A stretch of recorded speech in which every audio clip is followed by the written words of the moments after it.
Hi, welcome to the lecture about lymphomas. This lecture is based on Dr. Fabian's lecture, and I recommend watching this lecture as a summarization because it's kind of difficult and we will cover all lymphomas that you need to know for a pathology exam. So let's start. First, it's necessary to realize what applies together to all lymphomas and leukemias, because the clinical presentation and manifestation of lymphoma in general is the same to almost all types, or at least a large proportion of lymphomas. And then there are some units that are specific to certain types of lymphoma. So, in the beginning, we will discuss lymphomas at the general level, and then we will discuss the differences between lymphomas. The first slide, this one right here, is probably the most important slide from the whole presentation, and that is that all lymphomas and leukemias are malignant. Of course, there are some exceptions from that, but please just remember all lymphomas and leukemias are malignant. So, what are the differences between lymphomas and leukemias? A lymphoma is a malignant tumor, well, of course, that differentiates into different developmental stages of B lymphocytes, T lymphocytes, eventually NK cells. These are the three basic types of lymphocytes. So, cells of lymphoma can differentiate into B, T, or NK cells. It usually arises in the lymph node, but it can be located extranodally as well. So we can find lymphomas in other organs like bone marrow, in the skin, or in the lining of a stomach. I mean the stomach mucosa, for example. And leukemia is also a malignant tumor, well, of course, but leukemia is from hematopoietic elements, is from blood elements. This means that not only from lymphocytes, like a lymphoma, but there is also a myeloid lineage here.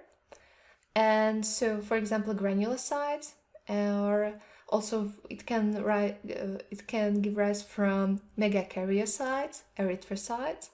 In fact, from everything that we can find in the bone marrow, right here.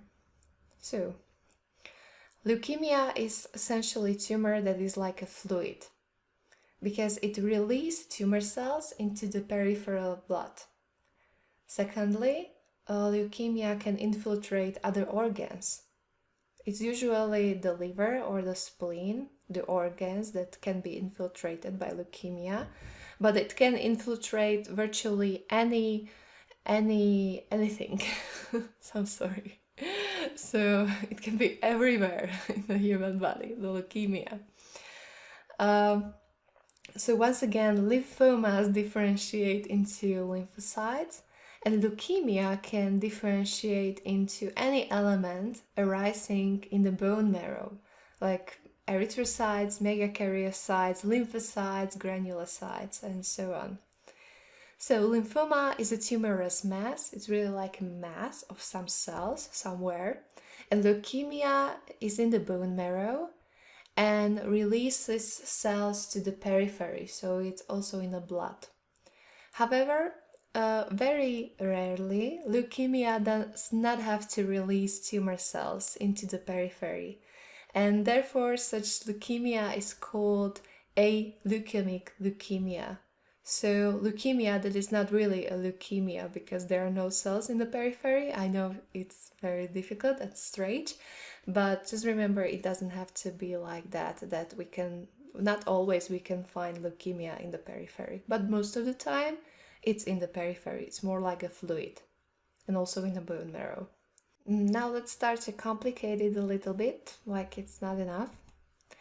Lymphoma can secondary progress to leukemia. Lymphomas can enlarge, they can infiltrate other organs, and they can release tumor cells into the bloodstream. In general, this means a higher clinical stage. For example, a small cell B lymphoma. When it's a tumorous mass, it's just small cell B lymphoma somewhere. the abbreviation is SLL. The leukemic form is chronic leukocytic or chronic lymphocytic leukemia. So CLL is a leukemic form. So it's actually the spectrum of one disease, as it is called based on the clinical manifestation, is called based on the clinical stage, whether it's presented as a tumorous form, it's like a lymphoma, or cells are actually in the periphery, it's more like a fluid, so we call it leukemia. And leukemia means a higher clinical stage. Another example is lymphoblastic lymphoma and acute lymphoblastic leukemia, like here. This particular case really depends on whether it's a T or a B cell tumor, because B cell tumor presents itself as a leukemia more often. T cells rather make a tumor mass, and T cells like to clump together to make a tumorous mass. So, for example, T mediastinal lymphoma, it's a lymphoma made of T lymphocytes. Well, of course, it's in the mediastinum.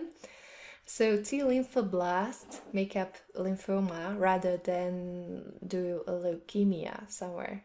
If the tumor differentiates towards B lymphocytes, so there are B lymphoblasts, it usually presents as leukemia.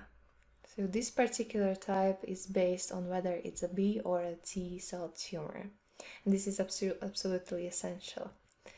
You might have question right now, or like that, when we have a lymphoma from lymphocytes that can leukemize and secondary infiltrate other organs or nodes, is there like a similar tumor mass from myeloid cells? And the answer is like yes, there is a tumor from myeloid cells. It exists, but it's very, very rare. It's called myelosarcoma, but it's very, very rare. So just forget about it. Maybe you just need to know, like, okay, it exists, but it's very rare. Thus, myelosarcoma is a tumorous mass from immature myeloid cells. So, what's the clinical presentation of lymphomas? I think this is one of the most important things you should know. It's important to be aware of what clinical symptoms are common and which are specific to some types of lymphomas. So here are some common signs that you can find in patients. The fact that lymphoma occurs most often in the nodes means that it's manifested by an enlarged node. So lymphadenopathy is one common sign. It can be localized or generalized. You can find lymphomas in many lymph nodes. So it's a long-term enlarged node somewhere, and like any enlargement that shows no signs of inflammation is suspicious, because when do we have enlarged lymph nodes? When there is some kind of inflammation going on. When there is no inflammation and patients have enlarged lymph nodes, it's very suspicious of some kind of tumor that is going on there. So lymphomas are also located extranodally outside of the nodes, as for example the spleen or the tonsils, or even in completely different organ that has nothing to do with lymphatic tissue at all. For example, the lining of the stomach, or these tumorous cells may infiltrate secondarily, and then the clinical manifestations result from some organ dysfunction. Yeah? If lymphoma infiltrates the bone marrow, for example, it can manifest itself as impaired blood production, leukopenia, anemia, thrombocytopenia, and so on. It can manifest as autoimmunity, so some autoimmune disease can occur. Because remember, a lymphoma is a tumor that originates from lymphocytes, and the tumor may be some to some extent functional, and those lymphocytes may be functional as well and may have some immune response like normal lymphocytes. For example, they can produce antibodies, cytokines, interleukins, but remember, these cells in a tumor, they are malignant cells and they behave crazy. So they can produce antibodies that are that can damage our own organs. So it can be kind of dangerous, and it's more typical for some lymphomas and less for some, and we will talk about it. Lymphomas often carry B symptoms like fever, night sweats, and weight loss. These are B symptoms you should know. B symptoms, okay. B symptoms that you should know: fever, night sweats, and weight loss. Very important.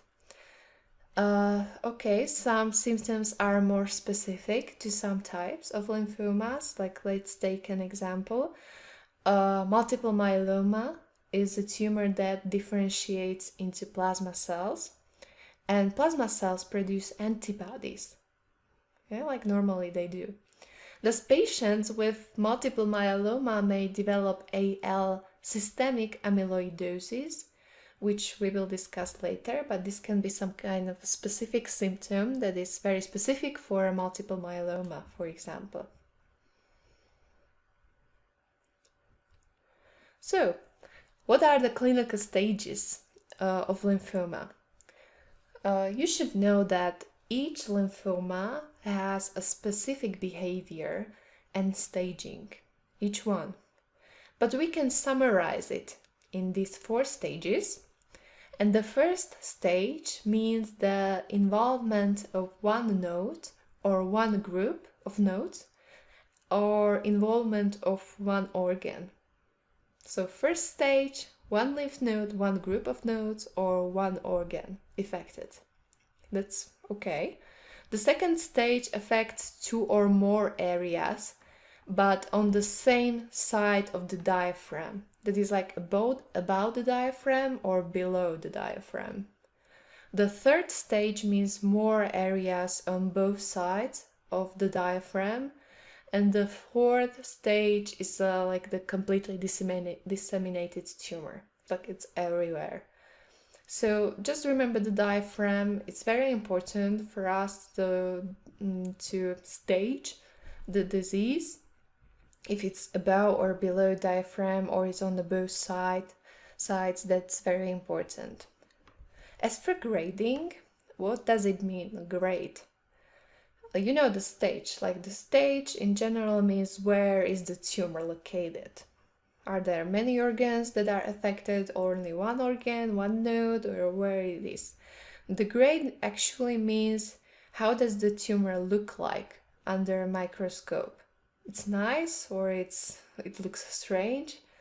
So lymphomas are subclassified as low-grade lymphomas and high-grade lymphomas. But really just remember, each lymphoma has very unique morphology and behavior.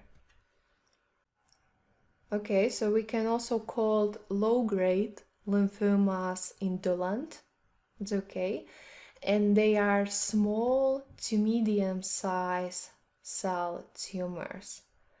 There are, of course, some exceptions from that, once again. So, for example, mantle cell lymphoma is a tumor from small cells, but it's a high-grade tumor. Yeah, so it's usually like that when we find small cells or middle-sized cells in a tumor, it's probably a low-grade tumor, right? But the mantle cell lymphoma is different. There are still small cells in this tumor, but it's a high-grade tumor. So that's the difference. Also, we are also interested in the shape of a cell. It's like in general appearance. Do they look normally, or are they very different? Low-grade lymphomas usually grow slowly and progress slowly. However, they repeatedly relapse and we cannot get completely rid of them, so they might be dangerous. Because also low-grade tumors, low-grade lymphomas can transform into high-grade lymphomas.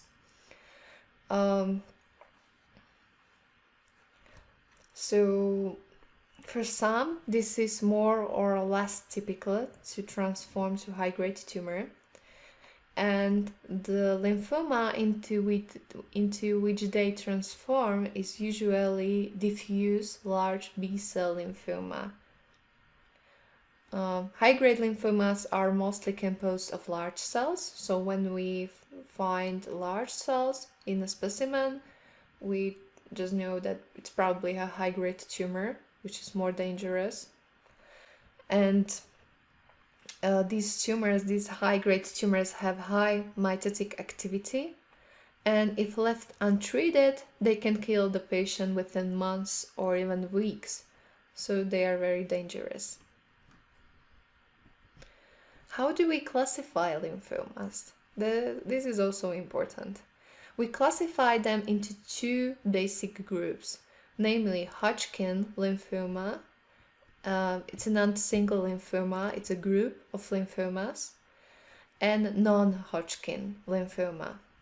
It's really a bizarre classification, I guess, because of historical division that has been preserved here. Non-Hodgkin lymphomas make up 2/3 of all lymphomas. So this is a bigger group. 2/3 of lymphomas are non-Hodgkin lymphomas. Just remember that. Hodgkin lymphomas are B lymphomas, so they're B lymphomas only. And non-Hodgkin lymphomas can be B cell or T cell or NK cell. And we call them T and K lymphomas because there is often a dual differentiation. Sometimes T lymphocytes predominate, sometimes NK cells predominate in the tumor. So, furthermore, lymphomas can be classified as nodal, extranodal, or disseminated or leukemic ones. So this is another classification based on where can we find lymphoma. So when we find lymphoma in the lymph node, it's called nodal lymphoma. That's obviously. But what is very important is that how can we diagnose a lymphoma? How can we diagnose them? So what is the most important thing is the histopathology and immunohistochemistry. They play a crucial role in the diagnosis of lymphomas because without immunohistochemistry, it's not possible to diagnose lymphoma in principle. Because we see some round cells, we know they are lymphocytes, because we can distinguish lymphocytes in the slides, histological slides. But we can't say exactly what lymphocyte it is. You know that from histology. You don't know if it's a B, T, or NK cell. You don't know. So it really depends on immunoprofile of the cell. Sometimes we also use flow cytometry, or we use FISH, also fluorescent in situ hybridization, and other molecular methods. Molecular methods, molecular testing. Sometimes we need to demonstrate a specific mutation of the tumor. For example, some specific translocations, because translocations are crucial in the lymphomas. So can observe them in lymphomas mostly. So what are we interested in? What do we need to know?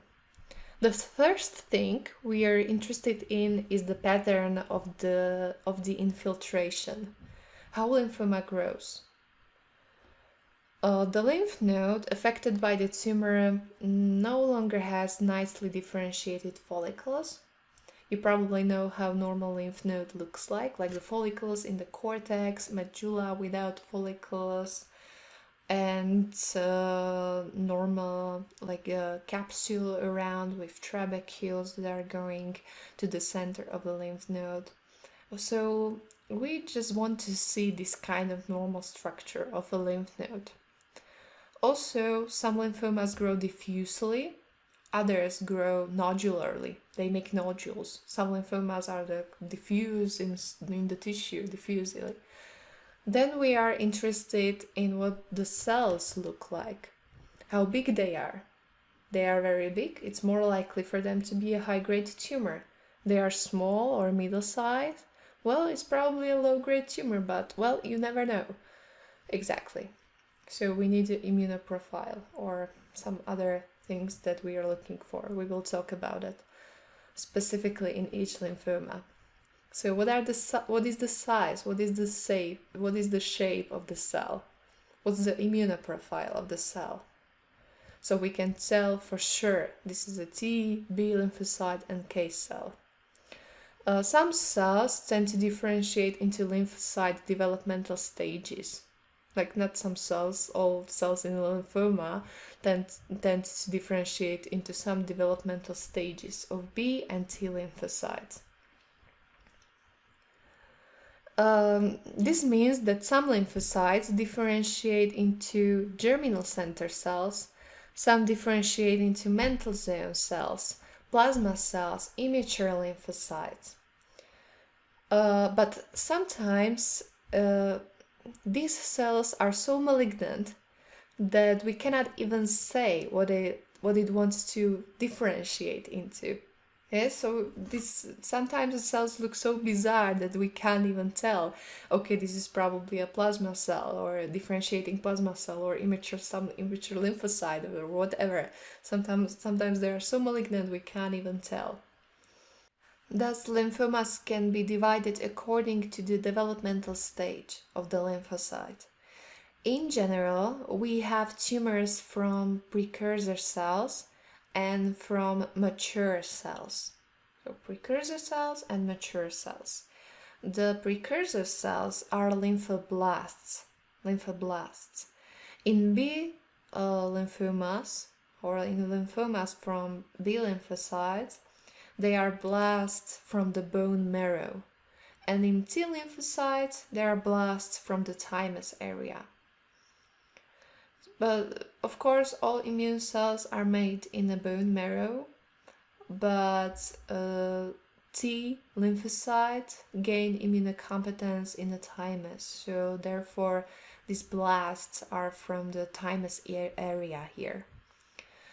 And the others are peripheral lymphomas, and we can divide them according to whether they are naive B lymphocytes, like here, naive B lymphocytes, or that they have not yet encountered the antigen. As you know, naive B lymphocytes haven't met with antigen, or lymphomas of the germinal center, mantle zone, marginal zone, or from post-germinal immunoblasts or mature plasma cells.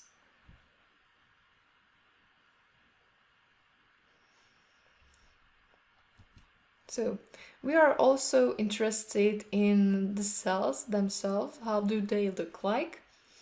And what cells do they resemble? So if they are lymphoblasts, the precursor cells, lymphoblasts, T or B lymphoblasts, they are quite large cells with light nucleus. Look how cute they are. They are so very cute. Look at the smiles. So light nucleus and visible nuclei there, which means that they are very active cells. Yeah, they are very active cells, just like differentiating. And these cells synthesize proteins for their own use. So they have a narrow rim of a basophilic cytoplasm. It's basophilic because it contains ribosomes, because these cells synthesize proteins. So lymphoblasts, just remember, very big cells, very light active nucleus with multiple nucleoli, and basophilic cytoplasm, well, of course. Then we have a small lymphocytes, resting or naive lymphocytes, cells of small lymphocytic lymphoma, for example, SLL, we already mentioned that. Then we have mental cells, so cells from a mental zone here. They are small or middle-sized cells, and they probably may have the mantle cell lymphoma, which is a high-grade tumor, although it's made from small cells. Then we have centrocytes and centroblasts, and these cells, these lymphocytes, correspond to a germinal center, centrocytes and centroblasts. Centroblasts have an oval-sized active nucleus. They are larger than centrocytes and they are more active. They are more like large cells, centroblasts. Then we have immunoblasts. Immunoblasts are large cells with large nucleoli that are centrally located. As you can see, they have very light nucleus and centrally located nucleolus that is kind of big and dark. So that's a typical appearance of immunoblast. And then we have a plasma cells. These can be more or less mature plasma cells. They are cells of such or more like a triangular shape. They are triangular shape with eccentrically placed clock-shaped nuclei. So this is typical appearance of the plasma cell here. And we can see sometimes lymphocytes whose morphology does not resemble any of the typical cells. For example, cerebriform T lymphocyte. Do they look like some kind of lymphocyte, Well, no, they are malignant, they are very strange, behave crazily, and these are the cells of mycosis fungoides, for example, a T lymphocyte of a T lymphoma here, mycosis fungoides. Cerebriform, they don't resemble any normal type of lymphocytes in not only a lymphocyte in germinal center or in mental zone or anywhere. So, as for the immunoprofile of the cell, there is far more overall than in this table, but there are a few basic markers you should know for your exam. So, for example, CD45 or the basic antigen that can be found in a lymphocyte is a pan-lymphocytic marker, so you can find CD45 in all lymphocytes in general. For B lymphocyte, you should know CD19 and CD20. It's like pan-B markers, so you can find these markers in all B lymphocytes. Then we have a CD3 on T lymphocyte, that's very important. And also, what are important are these CD5, more important is CD4. For CD4 positive lymphocytes, they are T helper cells, and CD8 for the cytotoxic T lymphocytes. CD10 is typically for B lymphocytes of germinal centers, and you should also know the TDT, that's a B and T precursor cell marker, that's important. And for NK cell, that's also CD56, the one that you should know, and also CD79A for plasma cell. CD30, it's important because it is in turn a marker of activation. CD30. It can be found in several lymphomas. For example, Hodgkin lymphoma is CD30 positive. We will talk about that. So just please, it's not that important for you to know, but you should know at least some of them, or just know like they exist and they are very important for the diagnosis. So, age will also help us in diagnosis because some lymphomas are more common in children, some are more common in adults. Yeah, so in children, Some lymphomas are more likely in young children, some in adolescents. For example, precursor B neoplasias, for example, lymphoblastic B lymphoma or acute lymphoblastic leukemia are more common in children, as well as anaplastic large T cell lymphoma or precursor T neoplasias. For example, lymphoma located in the mediastinum, more common in adolescents. Precursor T neoplasia. Also, Hodgkin lymphoma is typical for adolescents, and Burkitt lymphoma is still typical for children. Next, the last one here is a Langerhans cell histiocytosis. This is also matter of children rather than adults. Langerhans cell histiocytosis. So just remember these 6 tumors that are very typical for children, for adolescents and children, and other ones are for adults here. So it's much easier to remember lymphomas that are typical for children because that's not so much of them. But just remember these ones. The rest is in adults. Sometimes what do we need is also a proof of clonality for diagnosis, because sometimes very intense chronic inflammation can be mimicked by lymphoma, and sometimes we have to help ourselves with other methods. So when we see sometimes in the tissue we can see very dense chronic inflammation and we don't know it's a tumor or it's just like it's normal inflammation that's happening because of some kind of infection there. So we need a proof of clonality to find out a tumor process. We use the demonstration of specific rearrangement of genes for receptors, and that is for TCR or T cell receptor, a normal receptor that can be found on T cells, or immunoglobulins that are incorporated into B lymphocyte membranes as a receptor, BCR. So, because what I'm getting to is that if it's a polyclonal process, those rearrangements of these receptor genes will be different if it's a polyclonal process, and that means that it's a non-tumorous process. It's not a tumor because polyclonality it's normal in immune response.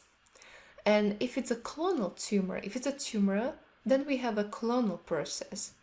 All TCR receptors, all receptor genes are the same because they are basically copies of one clone.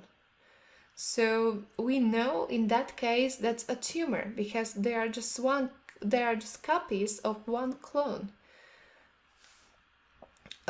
This is very important because we need it not only for diagnosis but subsequently also for therapy, because it's used to monitor minimal residual disease. We monitor this disease like that.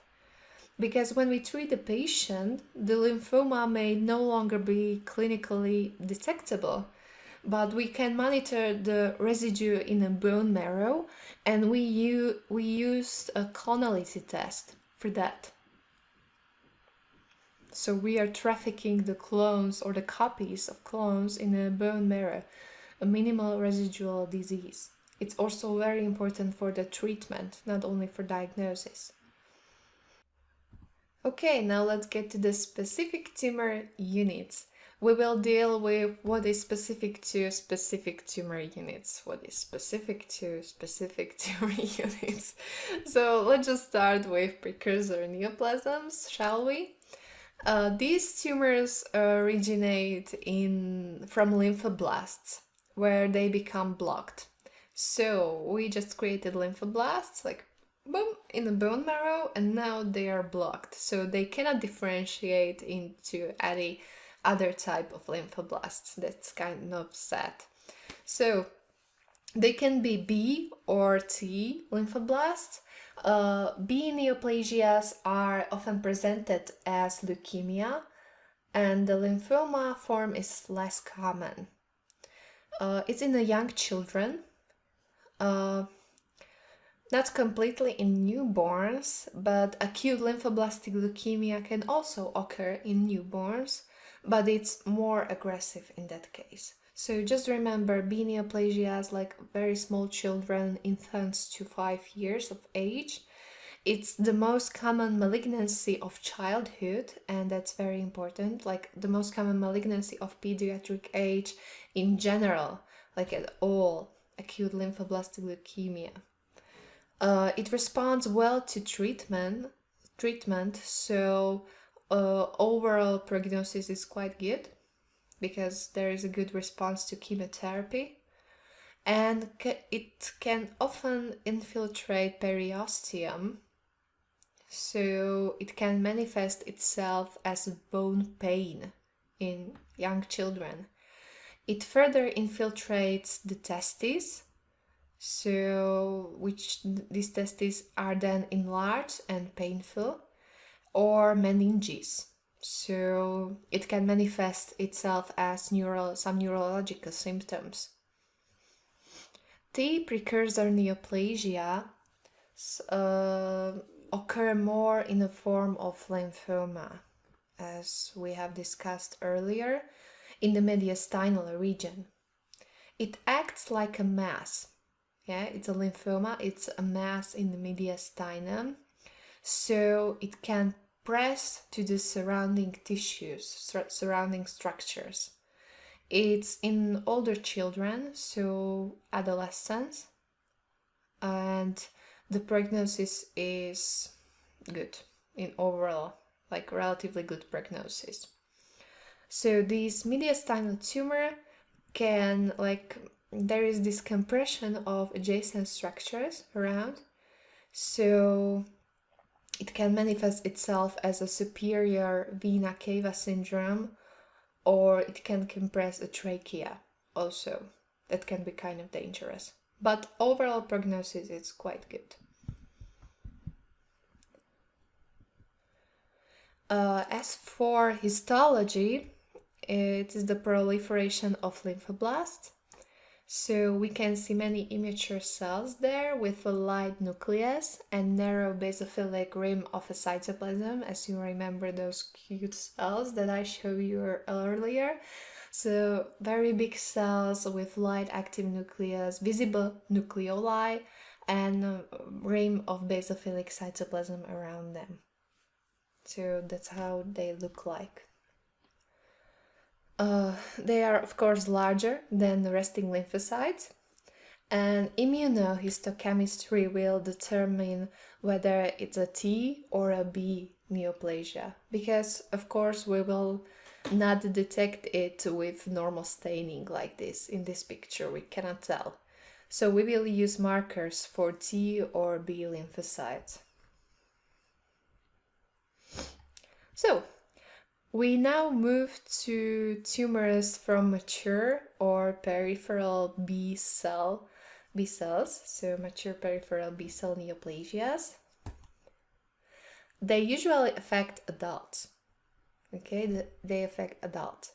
The most common variant is diffuse large B cell lymphoma, which is not good because it's a high-grade tumor, and this high-grade tumor is unfortunately most common tumor from peripheral B lymphocytes, so not very good. And the second most common is follicular lymphoma. We will talk about them. We will proceed like gradually according to the differentiation, according to the developmental stages of lymphocytes. To begin with, we have chronic lymphocytic leukemia or small cell lymphoma. That is a tumor that differentiates toward naive lymphocytes. It's presented more often as leukemia. Lymphoma is less common. So this leukemia is the most common adult leukemia. As for children, it was acute lymphoblastic leukemia. As for adults, it's chronic lymphocytic leukemia. So it's the most common adult leukemia. Up to a third of all leukemias we have this type. Lymphoma, once again, is less common. Sometimes this is just an accidental finding, this leukemia in the blood, but it can somehow present itself clinically. Patients may, for example, have B symptoms, splenomegaly, that is very typical for this type of leukemia. And there is also a typical association with autoimmune diseases. Yes, so very often it's autoimmune hemolytic anemia or autoimmune thrombocytopenia that is associated with chronic lymphocytic leukemia. This malignancy is even better transformed, or it can transform very easily to diffuse large B-cell lymphoma. Yeah, and we call this transformation Richter syndrome. So just remember, like, it can be indolent, there cannot be symptoms at all, but it can present clinically with B symptoms, so hepatosplenomegaly, lymphadenopathy, and it's associated with autoimmune diseases like hemolytic anemia and thrombocytopenia. Risk of transformation to diffuse large B-cell lymphoma is very, very common, and it's like disease of thirds, because a third of patients are indolent, so they don't have symptoms at all. Third, it's like in this patient, this disease recur and it's persistent and it's relapsing, and it reappears repeatedly after therapy. And in the last third, it's aggressive and progress to diffuse large B-cell lymphoma. So it might be very difficult to treat this disease. So this is a diffuse population of small lymphocytes. This is really how it looks like. There are some positive markers of B lymphocytes here, but there is also a co-expression of CD5 and which is a marker of T lymphocyte, and CD23. So that the expression of B markers with these markers, CD5 and 23, is quite typical for this disease. Yeah, so there is some kind of very typical immunoprofile here, so for us it's better to diagnose this type of lymphoma. Sometimes what we can see is that we can see proliferation centers in the tumor.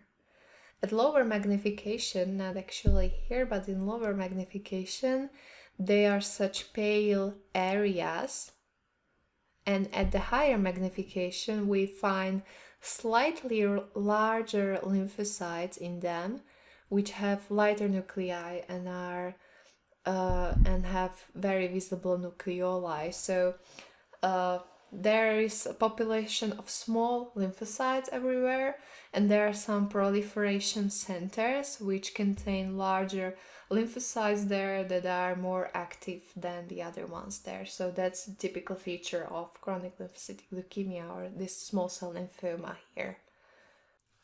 Next lymphoma is a marginal zone lymphoma.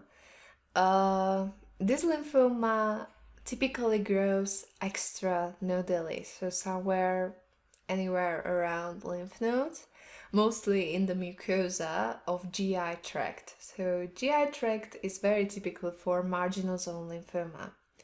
Therefore, it was also named MALT lymphoma, or mucosa-associated lymphatic tissue lymphoma, and it occurs in the field of chronic inflammation. chronic gastritis associated with Helicobacter pylori, or sometimes even Hashimoto thyroiditis. I don't know how to pronounce that, but you get it, it's written there. Or also Sjogren's syndrome is typical for this type of lymphoma. So this type of lymphoma has pretty good prognosis. It's latent disease and progresses very slowly. Sometimes it can regress itself when inflammation subsides. So when we treat the inflammation, we cure the inflammation, the lymphoma often regress in that case. So good prognosis, slow progression. It's quite good. It's because of the inflammation that is there, chronic inflammation. So, does the patient has some inflammation in the gastric mucosa, and those cells are there for such a long time, so they really want to stay there. You can imagine there is chronic inflammation, cells are there, and they're like, okay, so not just we are here for such a long time, so let's just stay here and form some kind of tumor, a lymphoma. This lymphoma has a typical translocation of 11-18. That means a translocation between chromosomes 11 and 18. And there are some separate subtypes, unique subtypes, and that is a primary splenic marginal lymphoma or primary nodal lymphoma. So we can have this kind of lymphoma in the spleen, and therefore we call it like the splenic lymphoma. Or when it's in the lymph node, we call it a primary nodal marginal zone lymphoma. But because for this lymphoma, for this type of lymphoma, it's not normal to be in the lymph node. It's more often in the mucosa of a GI tract, for example. So when it's in the lymph node, it has it's like a separate subunit of this lymphoma, and we call it primary nodal marginal zone lymphoma. So just for you to know that it could be in the lymph node, of course. How does it look like microscopically? So cells differentiate towards centrocytes, and we can see typical lymphoepithelial lesions there. So what does this mean? What are lymphoepithelial lesions? This is the gastric mucosa that we can see right here in this picture, and these are foveoli or gastric pits. And there is such a dense population of cells in the mucosa, as you can see, and it's difficult to tell if it's all just intense chronic inflammation or it's a lymphoma. We cannot really tell. One of the diagnostic features are lymphoepithelial lesions. When you look here, this is a remnant of a foveola or a gastric pit that is eaten by a tumor cells. It's destroyed by tumor cells. So this aggressive transition tells us that it's a malignancy, because normal lymphocytes in a chronic inflammation in mucosa, they do not destroy foveoli here in the mucosa. So when there is some kind of destruction going on, like the lymphoepithelial lesion, we can tell, okay, these are probably malignant tumors here. So it's a malignancy. Lymphocytes normally also migrate to epithelium during inflammation, so it's kind of normal. But these lymphocytes do not destroy the epithelium. You would see exactly the same thing in the salivary gland of a Sjogren's syndrome. You wouldn't see gastric mucosa, of course, but these lymphoepithelial lesions there. Okay, next one is follicular lymphoma, just another non-Hodgkin lymphoma. Is the most common low-grade lymphoma. In general, diffuse large B-cell lymphoma is the most common, but when we want to choose the most common tumor of low-grade tumors, low-grade lymphomas, that is a follicular lymphoma. Follicular lymphoma differentiates towards the cells of the germinal center of the follicle, of course. It has a typical translocation of 1418, and this means that BCL2, which is a gene whose protein inhibits apoptosis, so it's an anti-apoptotic gene, is translocated close to IgH. IgH is a heavy chain of immunoglobulin, or Ig heavy chain. And since immunoglobulins are constantly produced, constantly expressed in the cells, also BLC2 is constantly produced, so it's like overexpressed in the cell. And as a result, anti-apoptotic activity is increased here. So basically cells don't die here because it's so much of anti-apoptotic product here that cells actually don't die and they accumulate. So the cells multiply and they do not die at all. And just remember, for lymph nodes and also for the lymph follicles, it's pretty normal for cells to die because there are so much cells that are differentiating there, they are developing, and if they are not so good, they will die, and it's pretty normal in this process. But they don't die in a follicular lymphoma. So, what is happening?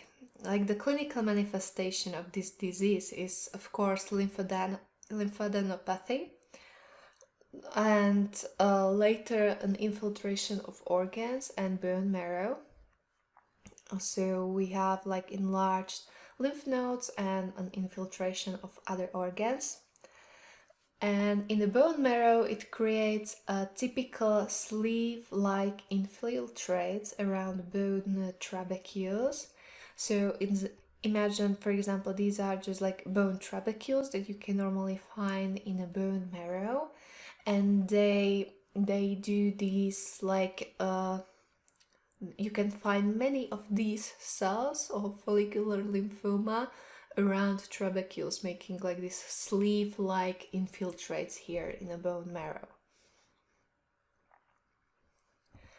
How does it look like microscopically? It typically makes follicles microscopically. That's how like follicular lymphoma got its name, like follicular lymphoma, because we can see follicles in microscopy. How do we distinguish them from normal follicles? First, those tumor follicles are larger and they tend to be irregular. Can you see this follicle over here? It's very irregular follicle. This is not how normal follicle would look like in a lymph node. Very irregular. And okay, so the tumor follicles are larger and tend to be irregular. Furthermore, the follicles are not only in the cortex, but also we can find them in medulla. That it's not normal to find follicles in medulla, and they do not have a mantle zone. Mantle zone is typical for normal follicles, but we cannot find it here. And also normal follicles contain a lot of mitosis, apoptosis. There are a lot of macrophages there because a lot of cells are dying in the follicles. But nothing like this happens in the tumor follicles in follicular lymphoma. Those cells are anti-apoptotic, so they don't die. And there aren't even macrophages there because there is not much food here because no cells are dying here, so no macrophages are there.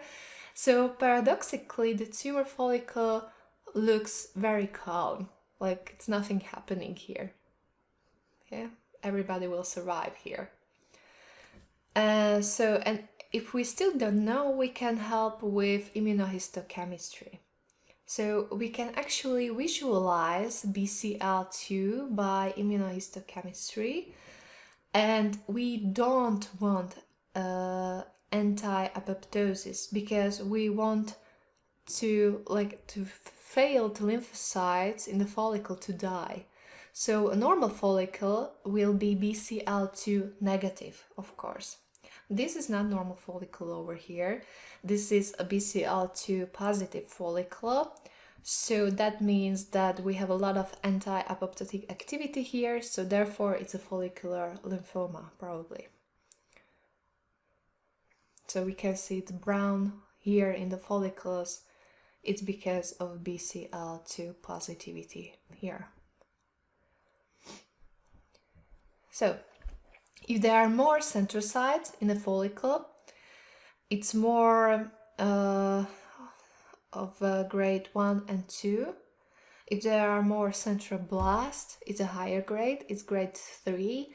And if there are more centroblasts there, it usually progresses to diffuse large B-cell lymphoma, which is a high-grade lymphoma.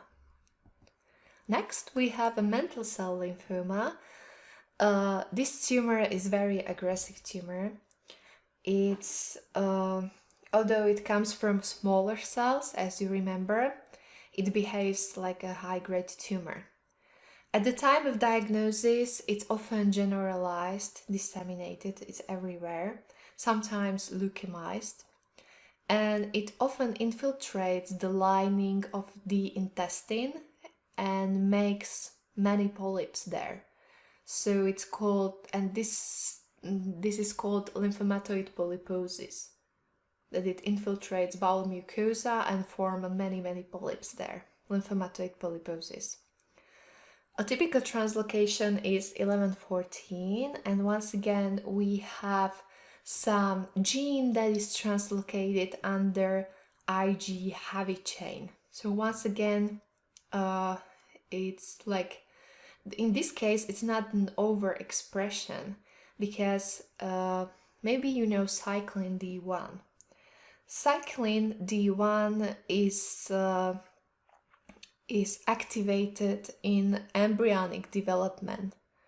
So only during embryogenesis it's activated, during embryonic development. It activates mitosis, and this cyclin D1 is suppressed postnatally. So after birth, it's suppressed. So in this case, in this tumor, cyclin re-expression occurs. So once again, we will start to produce cyclin D1 because it's translocated close to Ig heavy chain gene, which is produced like constantly in the lymphocytes. So we start to produce the cyclin D1, which then once again activates mitosis in the lymphocytes. So a lymphoma that is positive to cyclin D1 will quite possibly be the mantle cell lymphoma. And since they are the cells of a mantle zone, they do what they know to do. They form a mantle zone.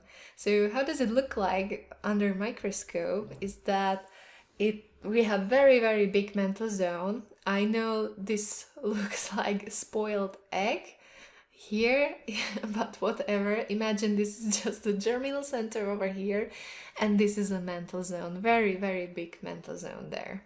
This is how it looks like. But since we see this lymphoma more often in the late stages, often the structure of the node is completely erased, so there is nothing visible here. So cyclin D1 will certainly help us in the diagnosis of this tumor. Once again, the cells are medium in size and they have appearance of a centrocytes. So medium-sized cells of centrocytes.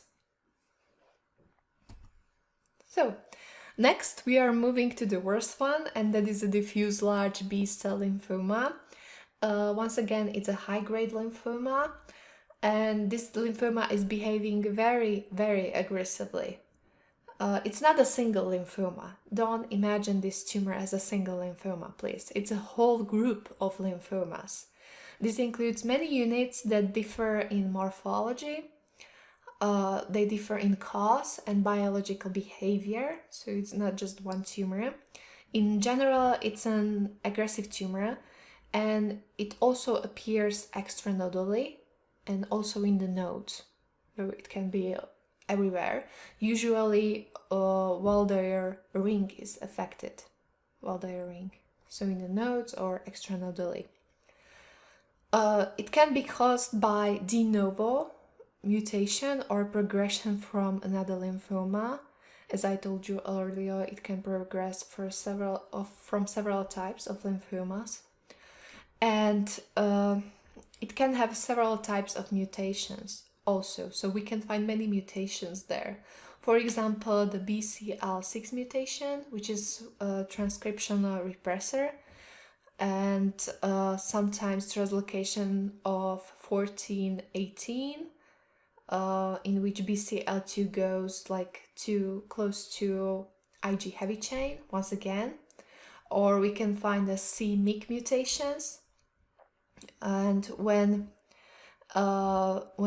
they occur together, this BCL2 and c-MYC gene mutation, when they are both, we call it the double hit lymphoma, which is very aggressive. You got the double hits there. Yeah, let's celebrate, or maybe not. So it's a double hit lymphoma in that case. So just remember, there are several mutations. It's not that strict that we have only one specific mutation there. There are many mutations, and it's a group of lymphomas. It's not only one lymphoma. It's located usually around Waldeyer ring, and it's a high-grade tumor. It can be created like de novo, so bam, we have a diffuse large B-cell lymphoma, or it can progress first from some low-grade lymphoma. So, but it's very aggressive tumor. So, how does it look like microscopically? Cells usually resemble centroblasts or immunoblasts. Accordingly, we divide the tumor into two variants, and that is a centroblastic variant or immunoblastic variant. Using immunohistochemistry, we can divide them into GC-like or germinal center-like and a non-germinal center-like phenotype of tumor. So if we just look at the cells, morphology can tell us, okay, these cells look like more centroblasts, or they look like more like immunoblasts. If they look like immunoblast, okay, it's immunoblastic variant. Then we use immunohistochemistry to further subclassify diffuse large B-cell lymphoma, and we can tell, okay, these cells are these cells from germinal center? Are they like germinal center-like, or are they non-germinal center-like cells? So if they differentiate towards the germinal center or not. So, for example, the diagnosis then sounds like diffuse large B-cell lymphoma, Centroblastic variant, GC-like immunophenotype, or non-GC-like immunophenotype. It doesn't have to be GC-like when it's a centroblastic. Yes, so it's like that. It can be very, very, how to say it, like, I don't know. We can have many types of diffuse large B-cell lymphomas. So let's go next. Why am I telling you this actually? I'm telling you this because it has prognostic significance. So we can tell based on the type, okay, this has probably better prognosis, this is probably worse prognosis, so it's because of that. So, how do these cells look like? We see a tibia of cells. So these cells over here are very strange. They are asymmetric light hypochromic nuclei. So sometimes very dark nuclei here and irregularly shaped. And as I told you, there are many different subtypes of diffuse large B-cell lymphoma, and you should know probably some of them, not all of them, but you should know that it's not just one lymphoma, and there are many locations where we can find diffuse large B-cell lymphoma. So, for example, there is a primary diffuse large B-cell lymphoma of the CNS, primary CNS1 in the brain, spinal cord, meninges, and it has very poor prognosis. So most primary brain lymphomas, when we find a lymphoma in the brain, it's more probably the diffuse large B-cell lymphoma, which is a high-grade tumor with low prognosis, so it's not very good. There is also a primary mediastinal type, which has slightly better prognosis. The problem is that it's usually a CD30 positive. Why is this a problem? It's a problem because Hodgkin lymphoma, a large cell tumor, is also a tumor that is CD30 positive and often occurs in mediastinum. So sometimes it's very difficult to differentiate these two types. So we should think about that. Then we have a plasmablastic lymphoma, which is a subtype also of diffuse large B-cell lymphoma. This lymphoma tends to differentiate into plasma cells, that's why it's called plasmablastic lymphoma. Sometimes it can be a problem to distinguish it from a multiple myeloma, for example. It's often extranodally, and it affects HIV positive patients. It's a very aggressive one. We also have primary effusion lymphoma, which is often associated with EBV infection, and also affects HIV positive patients. It's called primary effusion lymphoma because it's often manifested by effusion without visible tumor mass. So repeatedly patients have an effusion somewhere, and we cannot find the primary tumor mass anywhere. So that's why it's called like primary effusion lymphoma. And there is also a skin form of diffuse large B-cell lymphoma, and this subtype often involves skin of the lower limbs, so skin of the legs. That's why it's called leg type, especially skin of lower extremities, yes. And the last is intravascular type, which grows selectively in the lumen of blood vessels. It's often in the skin, so exclusively inside of the vessel. Well, and what do we have next is a Burkitt lymphoma. It's a very specific tumor. We can divide this type of tumor into several groups, and it is endemic one, sporadic, and the one in HIV positive patients, and endemic one is in Africa. It's EBV associated, it's often located in the mandible, and the sporadic one is the one that we have like in here, maybe also in Czech Republic, and it's mostly without association with EBV. So this means that it could be EBV positive or EBV negative. It's not associated with this type of infection. It's typically located in the peritoneum, in the peritoneal cavity, and it's a fast growing tumor. You should remember this, it's very fast growing, which means that at the time of diagnosis, it's already like a huge mass. So we have trouble recognizing where the tumor came from actually. So it's very big. And the last subtype is in HIV positive patients. It's a very aggressive subtype.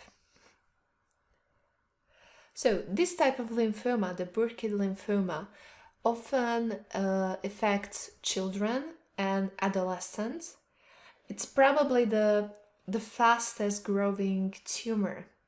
It's probably the fastest growing tumor of all because it can double its size in 24 hours in one day.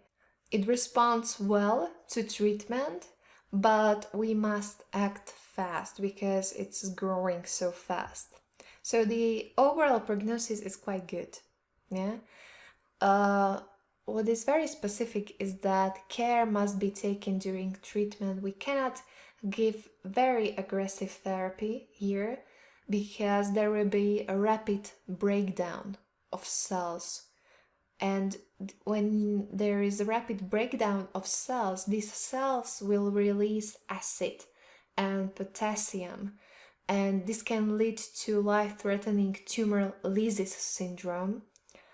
And these patients under treatment, under chemotherapy, these patients are at risk of developing hyperkalemia because of dying cells, and they may have a cardiac arrhythmia because of that, because of hyperkalemia. And also patients are at risk of renal failure because of this tumor lysis syndrome. So the therapy needs to be managed properly. So not so fast, not so slowly, just like normal therapy. Burkitt has a specific translocation of 8 to 14 when a transcriptional factor c-MYC is translocated, and this transcriptional factor drives Burkitt lymphoma to proliferate c-MYC. And if you use the Ki67 marker, this marker stains all cells that are in a proliferation.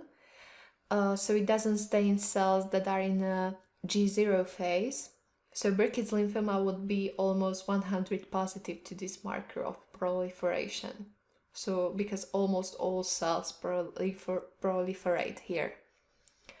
Histologically, these are medium-sized cells that look slightly different from normal lymphocytes. They are very, very close together.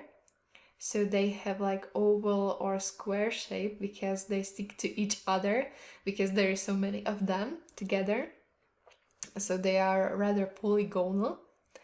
There is a high mitotic activity but also high apoptotic activity. So there are many apoptoses going on, and there are also many macrophages here. So the macrophages are these bright cells over here. So what we can see actually in the picture is a homogeneous dark population of lymphocytes, and among them there are macrophages that eat up apoptotic lymphocytes. So from a distance the specimen looks like a night sky. Yeah, it's very dark, but we can see light spots there because of the macrophages that are eating dying cells over there. And it's an image of the starry sky. It's called starry sky. And the very last is lymphoplasmacytic lymphoma. It's similar to SLL or CLL, and there is some ability to differentiate into plasma cells here.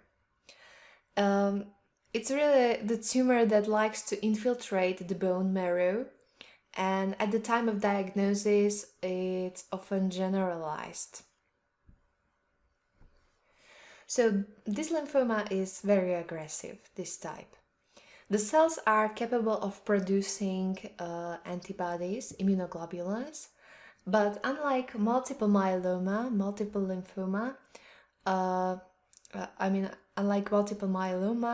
patients don't have osteolytic foci. Then there is no amyloidosis here most of the time. So we will talk about multiple myeloma right after, but just remember there is also non-Hodgkin tumor, non-Hodgkin lymphoma, which can differentiate into the plasma cells, and we cannot find osteolytic lesions or amyloidosis here, although it produces immunoglobulins, and especially the immunoglobulins that are produced in this tumor are mostly IgM class, IgM. And as you know from immunology, maybe IgM tends to form polymers like big structures that increase blood viscosity. So we have, because of the IgM in the blood, we have hyperviscosity syndrome, and we will talk about that when we cover leukemias in the next lecture. So, Waldenstrom's macroglobulinemia is quite typical of this type of lymphoma. So we can find many IgMs in the blood. And at the same time, immunoglobulins tend to behave like cryoglobulins. They precipitate in colder areas. Yeah, so cryoglobulin means that they precipitate in the colder areas. That means in the peripheral parts of our body, so in the nose and in the legs, arms, in the fingers, and so on. So these were the non-Hodgkin lymphomas, and these were the non-Hodgkin lymphomas from B lymphocytes. We will talk about T lymphocytes at the end of our presentation, but just let's go to the Hodgkin lymphoma right now. Hodgkin lymphoma is a B lymphoma. It corresponds to cells from the germinal center. It was singled out because of morphology and clinical presentation of Hodgkin lymphoma that is quite different. It affects children and young adults. It manifests as painless lymphadenopathy, so we can see usually localized lymphadenopathy, especially in supraclavicular region or mediastinum. Well, okay. It's often associated with EBV infection, so some subtypes are EBV positive and some subtypes are EBV negative, okay?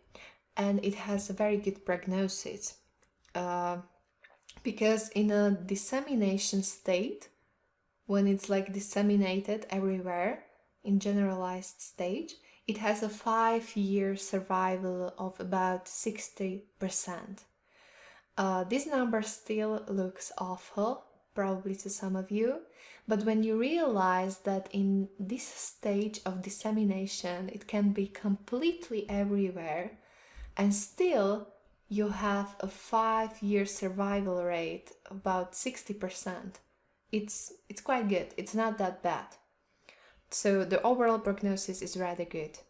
Microscopically, there is a small amount of neoplastic, like the tumorous cells here, and many inflammatory cells. That is very typical for this type of lymphoma. Therefore, it was formerly called Hodgkin's disease first. Hodgkin's disease, not lymphoma. These tumor cells, the few tumor cells that can be found here in Hodgkin lymphoma, have very typical morphology because Hodgkin lymphoma cells most often have the morphology of RS cells, Reed-Steinberg cells. These are very large lymphocytes with 2 big nuclei and prominent nucleoli. I'm going to show you. So these RS cells are tumorous cells, tumorous lymphocytes, and this is very typical for Hodgkin lymphoma. So you can see 2 nuclei, very light, active nuclei with nucleoli in the center. And they resemble oval eyes. Yeah, so that's why, because they look like oval eyes. Another type is a Hodgkin cell. That's this one, the second one. This cell looks like a large immunoblast. It's a large cell with a large light nucleus and centrally located nucleolus here. So this is another type of tumor cell. And the nucleolus is very big. It's like mega. It's very big in this cell. And the next are lacunar cells. And these cells are very big also, with centrally located nucleus, and the cytoplasm is very bright, so it looks empty, as it was empty. So this is lacunar cell. So, but the most common are these RS cells, the oval eyes here. The last type are mummified cells, and these are tumor cells that are dying actually, and they are very pycnotic dying cells. But remember, what is very important for Hodgkin lymphoma is the inflammation around these cells. We can find lymphocytes, neutrophils, and eosinophils in Hodgkin lymphoma. So if you have a patient who has an enlarged painless node and you can see eosinophils histologically there, which is weird because normally there are no eosinophils in the lymph node, just try to find RS cell. You will probably find one. It might be a Hodgkin lymphoma. So there is mixed inflammation over there. Even though it's a B lymphoma, its immunoprofile is very strange. So it's CD20 negative, which is normally positive for B lymphocytes, and it's positive for CD30 and CD15. Also, activation of the NF-kappa B transcription factor plays a role in pathogenesis, and this transcription factor can be activated by EBV infection, or it also by other mechanisms. So just remember, very strange immunoprofile and activation of NF-kappa B transcriptional factor. And this activation can be due to EBV infection or by other mechanisms.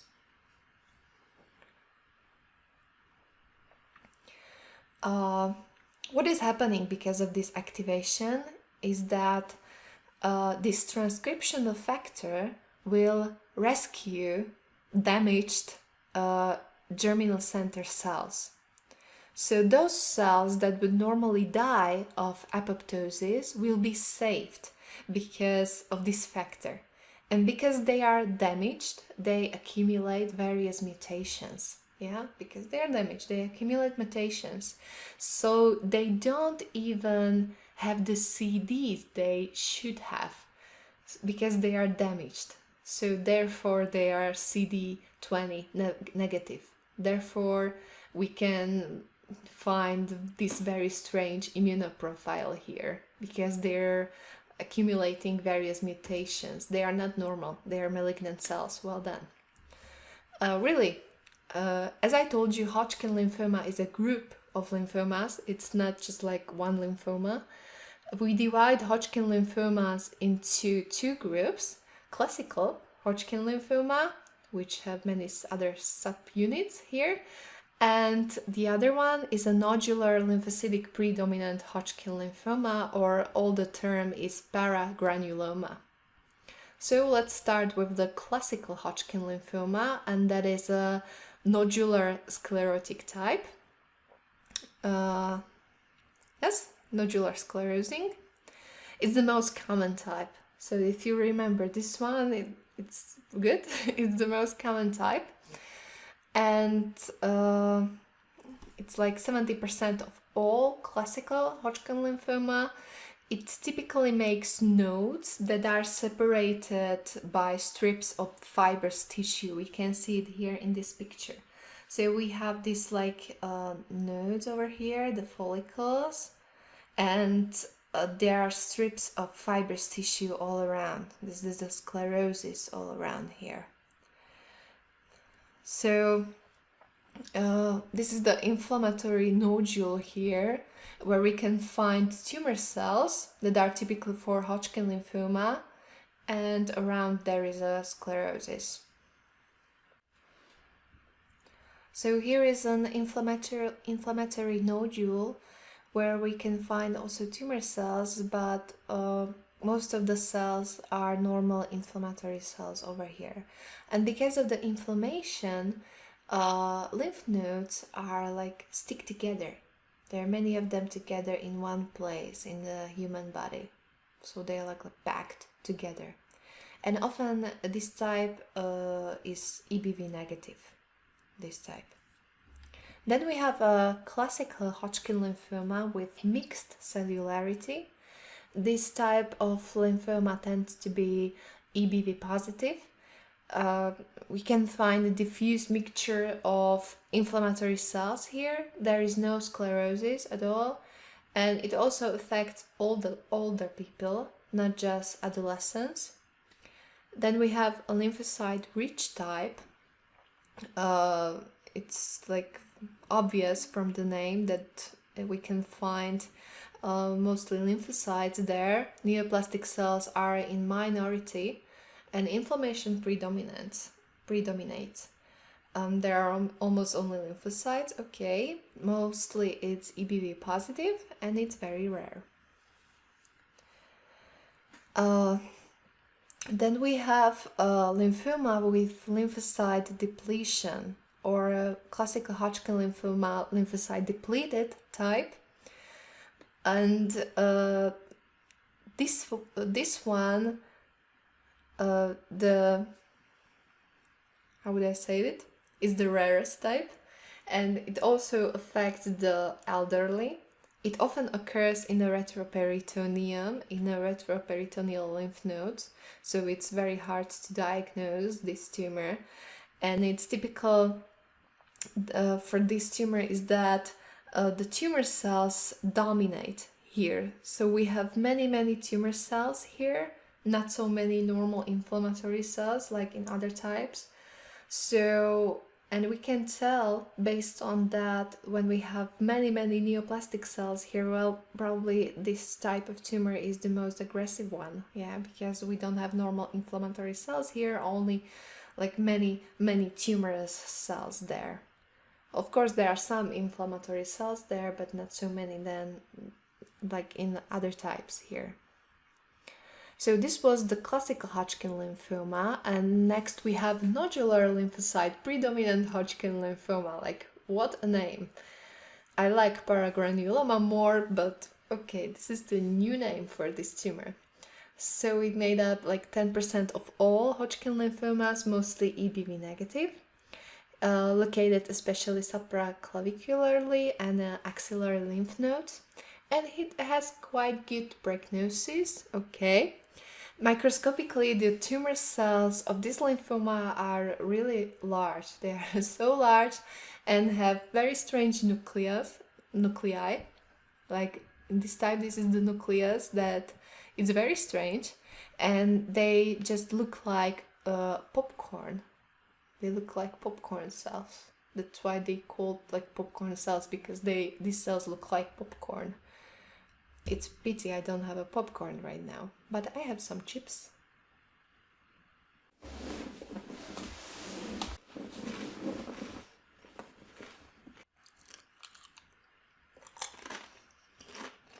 And there is a lot of inflammation in the area, but typically lymphocytic inflammation.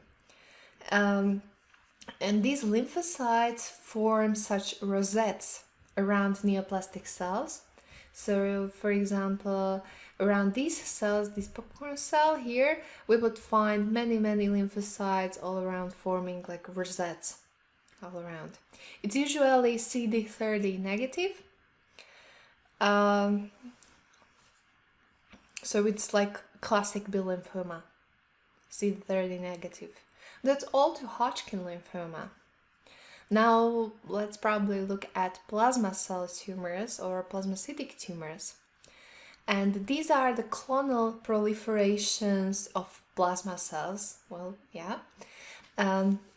These cells are capable of terminal differentiation, but they do not have to be completely mature. But they can produce immunoglobulins, and they are producing immunoglobulins, like, yeah, they are plasma cells.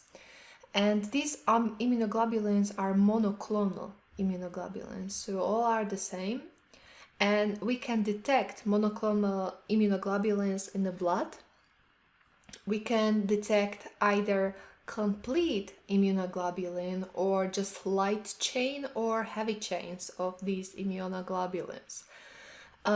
These circulating Igs in serum are called paraproteins, so they have their special name, paraproteins. And when they pass into the urine, they are called Benz-Johnson proteins. Yeah, so when they are in the serum, they are called paraproteins. When they are in the urine, they are called Benz-Johnson proteins, and we can find only light chains in the urine because they are so small to be able to pass to the urine. So that's it. And at the same time, this paraprotein is stored and can cause AL, systemic amyloidosis. And the very presence of a pathological paraprotein in the serum is called monoclonal gammapathy. Monoclonal gammapathy. The presence of a paraprotein in the serum. Remember that other lymphomas can also produce paraproteins, such as lymphoplasmacytic lymphoma, for example, which we have already talked about, but this is typically mainly for plasma cell tumors, this like big production of many immunoglobulins in the blood. There are more plasma cell tumors, but we will talk about multiple myeloma. Multiple myeloma affects elderly patients, so most often older males, so it affects men, and it has bad prognosis, very bad prognosis. Like it used to be 1 year survival, nowadays it's approximately 4 years survival, and it's called myeloma, but it's kind of wrong name because it's made of lymphocytes from plasma cells, so don't get confused because of the name. Yeah, so maybe a better name would be like plasmacytic lymphoma, not myeloma, but like whatever. So multiple myeloma is defined by the following three. This is the triad that is typical for multiple myeloma. This is very important for you to know. So it's defined by plasmacytoma, so it's defined by tumor. Yeah, that it consists of neoplastic plasma cells. So you need to have a tumor in order to have a multiple myeloma. Okay, then we have monoclonal gammapathy. So these plasma cells need to produce immunoglobulins that are detected in the serum. And then we have some organ and tissue damage. For example, osteolytic deposits, osteolytic lesions in the bones. So this triad together forms a multiple myeloma. There are several precursors. We have like monoclonal gammapathy of uncertain significance, or MGUS, when we have monoclonal gammapathy in the blood, so we can detect immunoglobulins, the monoclonal production of immunoglobulins, but we cannot find a tumor. It's without a tumor, without a plasmacytoma. It's usually asymptomatic, so it's just like accidental finding in the blood, and only 1 to 2% cases progress to myeloma. So it has quite good prognosis. Then we have asymptomatic myeloma, when we also have monoclonal gammapathy, which is even higher than in MGUS, and we can detect the tumor, but there is no damage to other organs. There is no damage to organs. So we have tumor that is producing immunoglobulins, a lot of them, but we don't have any other damage to organ or something like that. So this disease is also stable and usually does not require any treatment. So it's quite good. So sometimes the clinical course of multiple myeloma is associated with CRAB. It's like mnemonic for C, like hypercalcemia, because this hypercalcemia is because osteolysis, which releases calcium from the bones. So because of osteolytic lesions, we have hypercalcemia. Then we have R, like for the renal impairment or the kidney damage. Multiple myeloma can affect the kidney in many ways, and together it's called a myeloma kidney. A is for anemia due to bone marrow infiltration and kidney damage and hemolysis. So what is really happening? In the myeloma can be in the bone marrow. It can infiltrate bone marrow and thus lower the production of erythrocytes, okay, and it can also damage kidneys. So we have a lower production of erythropoietin, which is a hormone that is needed for erythrocyte production. So because of that. And B means generally like bones, because we can find multiple osteolytic foci in the bones, especially in the skull. Patients often have amyloidosis. We talked about it, like amyloidosis is typical. And as a consequence, gammapathy, patients can have hyperviscosity syndrome. And also there can be thrombocytopenia or lymphopenia here because of the bone marrow infiltration also. So hyperviscosity syndrome, amyloidosis, cytopenia, general symptoms, hypercalcemia, kidney damage, many things. So what does it look like histologically? We see a population, of course, of plasma cells. They have different differentiation, different maturity. They just don't have to be normal plasma cells. We can find plasma cells maybe like in here, in this picture, when we can see plasma cells over here. They do not look like normal plasma cells. The nucleus is darker, I guess, and these plasma cells are not so matured as normal plasma cells, but this is how it looks like. For example, here is a mitosis over here. Yeah, this is very immature plasma cell with centrally placed nucleus over here. And once again, plasma cells produce immunoglobulins, and those that are malignant, those cells that are malignant produce immunoglobulins and in pathological amounts. So many immunoglobulins simply.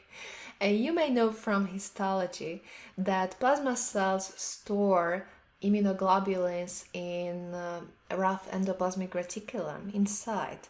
But when there are a lot of them, many immunoglobulins there, so-called Russell bodies are formed, Russell bodies. These eosinophilic globules in the cytoplasm of plasma cells are called Russell bodies. So they are just basically immunoglobulins inside the granular endoplasmic reticulum in the cell, in a plasma cell. Sometimes these bodies start to push into the nucleus. So they push themselves to the nucleus because there are just so many of them, and they make a nuclear pseudo-inclusions, like in here. And these are Dutch bodies. And sometimes the cell is like literally filled with Russell bodies, and this cell is called motocell. Motocell over here. This is just like picture of a different staining because it's blue, it's not eosinophilic.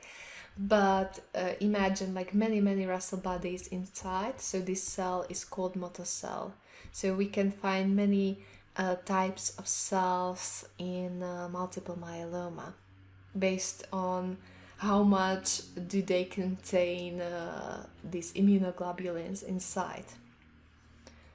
Immunohistochemistry can also help us with diagnosis because normal plasma cells in normal inflammation are producing kappa and lambda light chains, Ig chains, immunoglobulin chains. And tumor plasma cells are monoclonal in production, so most will produce either kappa or lambda only, or in a predominant amount. So this can help us also in diagnosis. There are some rarer forms of plasmacytoma, and that is a solitary bone plasmacytoma, which affects axial skeleton. Prognosis is uncertain prognosis, and this type can progress to multiple myeloma. And it can rarely be extramedullary, so this type of myeloma can affect upper respiratory tract mucosa, but these are very rare types of myeloma, so just remember the multiple myeloma, that's the most important, and precursors as MGUS and asymptomatic myeloma, these are very important. So we've described tumors from precursor cells, from B cells, Hodgkin lymphoma, and the last thing we have left are tumors from peripheral T cells. So we're once again back to non-Hodgkin lymphomas, and we will talk about T cells right now. So in general, T lymphomas are less common than B lymphomas. They make up like 10% of all lymphomas. They have like very diverse morphological groups, the T lymphomas, and it can be rarely said that this lymphoma is from small cell, medium and large.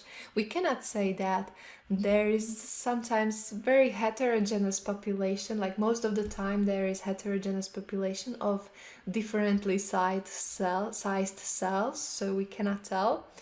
And these cells can be like completely anaplastic and bizarre cells. And T lymphomas are more often extranodally, and they are more often more aggressive. Yeah, so they are extranodally, they are aggressive, they look strange, but they are less common. And at the same time, the diagnosis is very much in a clinical setting. Yes, because T lymphomas often do not have a specific diagnostic feature in histology. We need to know how the lymphoma behaves and where it is located in the body in order to know the specific diagnosis.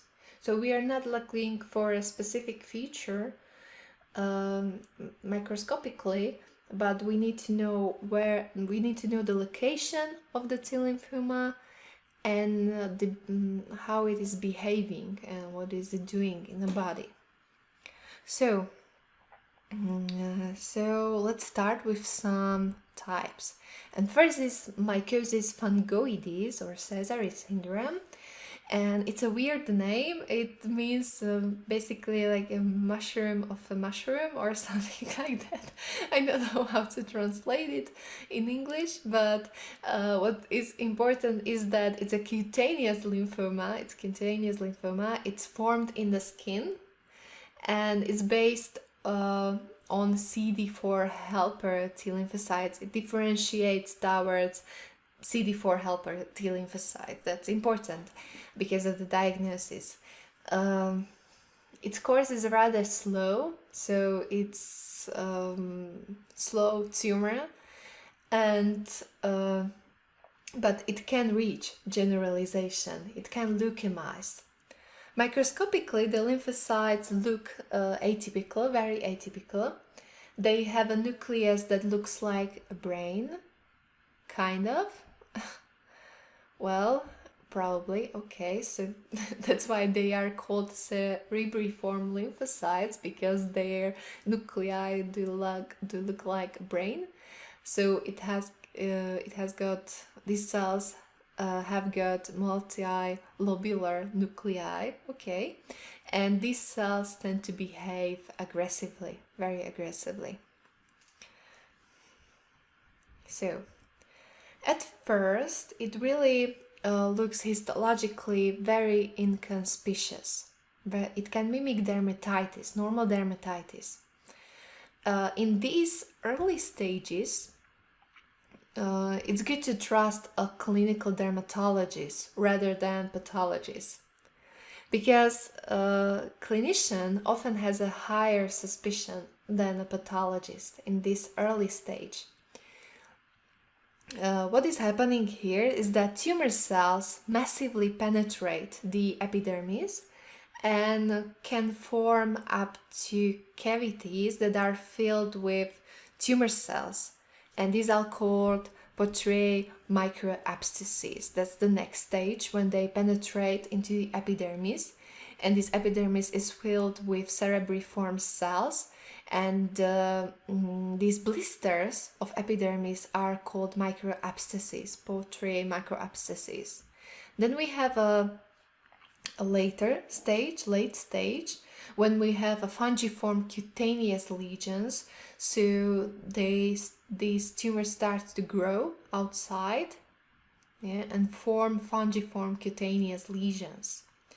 In this phase, the tumor is already disseminated, and we call it like the Sézary syndrome. It's a leukemic variant of mycosis fungoides. So when we have some kind of cutaneous lesion somewhere, it look for us sometimes like normal dermatitis, so you need a good dermatologist to rely on. And when it's leukemized, when it's already in the blood, when we have these tumor cells in the blood, we call it Sézary syndrome, and that is often in the late stages of this disease.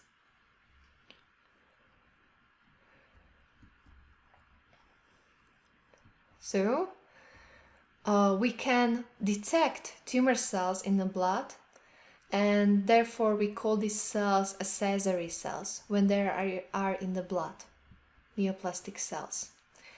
Like really, patients sometimes have whole body reddening of the skin.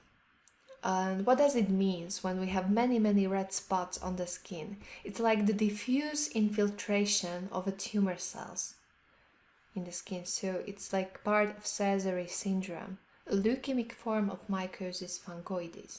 Next, you should be familiar with anaplastic large T cell lymphoma. Here is important whether it's ALK positive or negative. It's typically present in children around 10 to 15 years of age, and it's a typical rearrangement of LAK gene, which is a tyrosine kinase.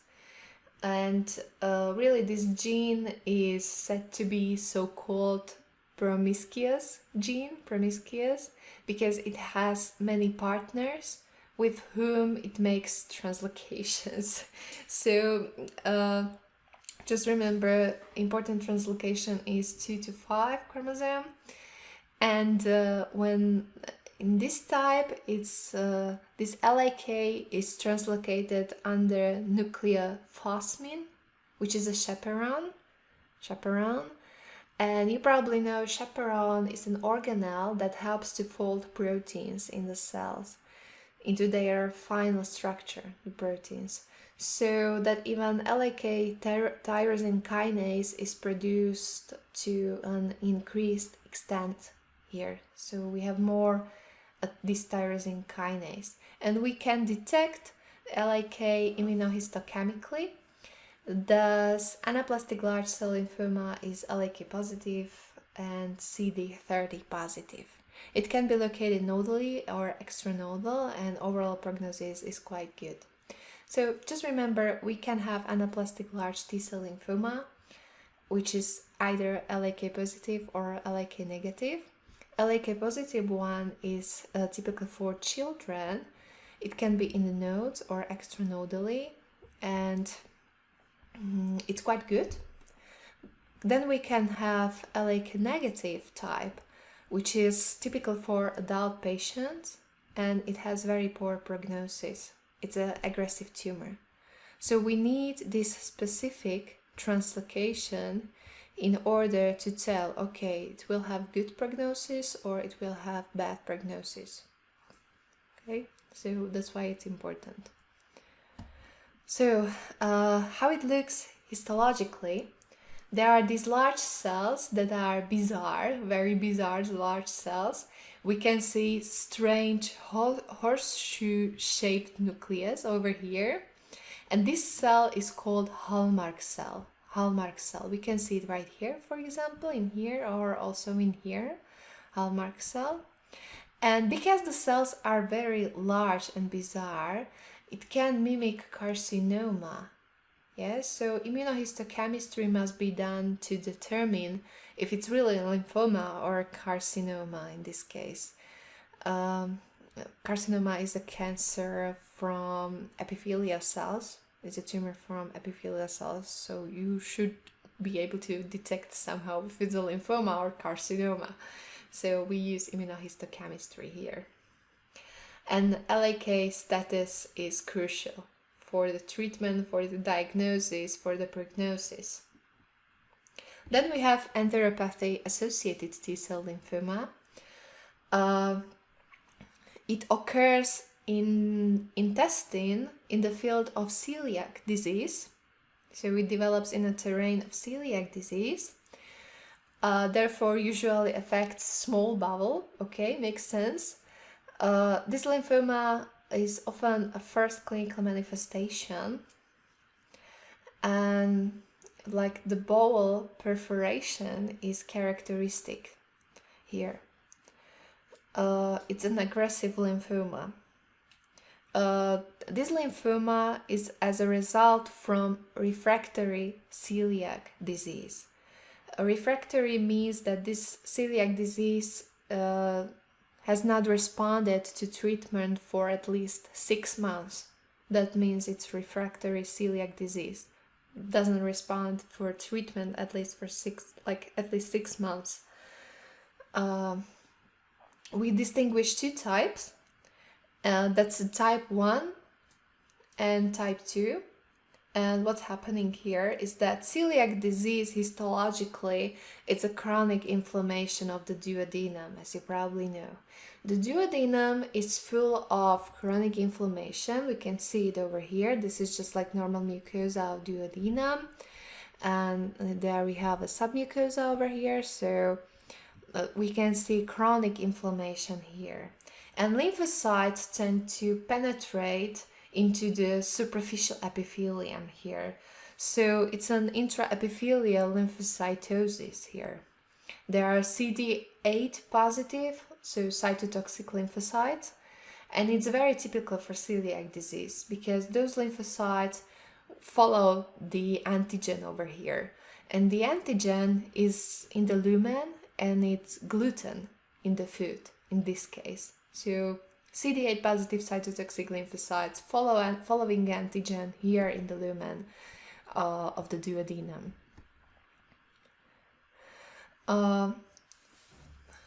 We can see also in this picture that the villi of the duodenum are destroyed until the mucosa is completely smoothed out, like in here. Therefore, these patients have malabsorption. You wouldn't even know it's a duodenum in a picture here, probably. The mucosa is flat, and when the celiac disease stops responding to treatment, we speak of refractory celiac disease. So type 1 is more common. We go back here, so we can find intraepithelial T lymphocytes, and these T lymphocytes are without abnormality, so they are normal T lymphocytes here.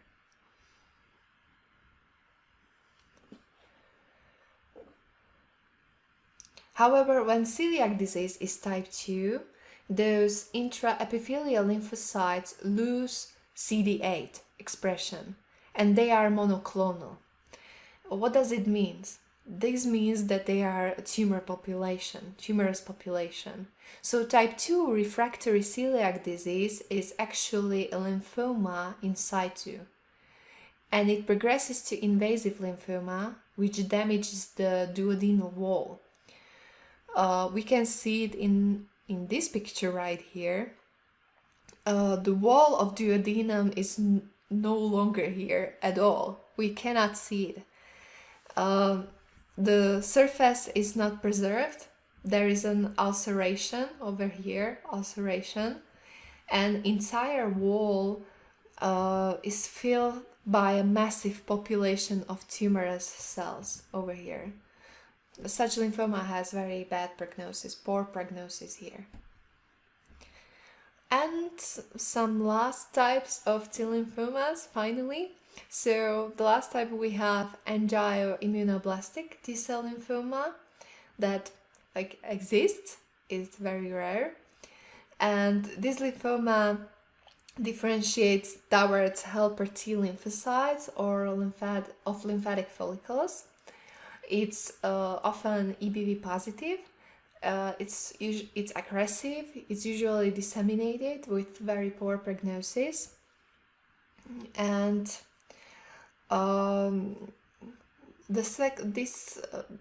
there is a strong non-tumor mass, and we can find mixture of everything in here. It's similar to Hodgkin lymphoma, because we can once again find B lymphocytes, plasma cells, eosinophils.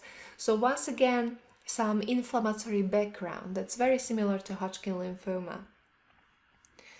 The second thing is that the tumor tends to be significantly vascularized. So it's a prominent neovascularization here. And we can see dendritic cell hyperplasia here. But this is not so important, so don't worry about these types of tumor.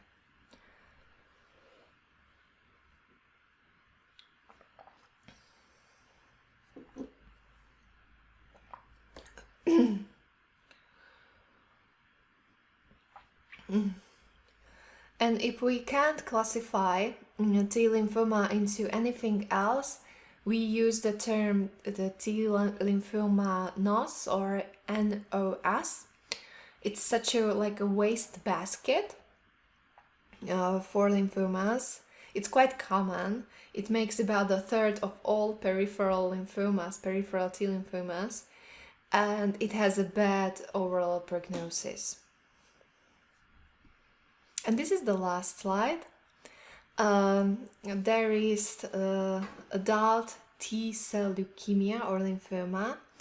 It's something other than CLL and ALL. It's an adult T cell leukemia that differentiates into CD4 positive lymphocytes.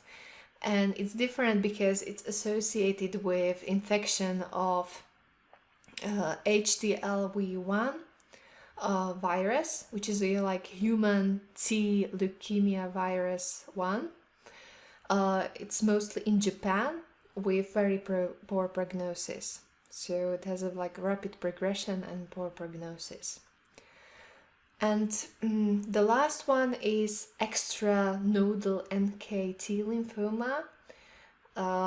This lymphoma differentiates mainly to NK cells and less to T cells. It's usually EBV positive, and it's usually located extranodally, typically in the nasopharyngeal region, and it's very destructive. So Therefore, its old name is like midline lethal granuloma,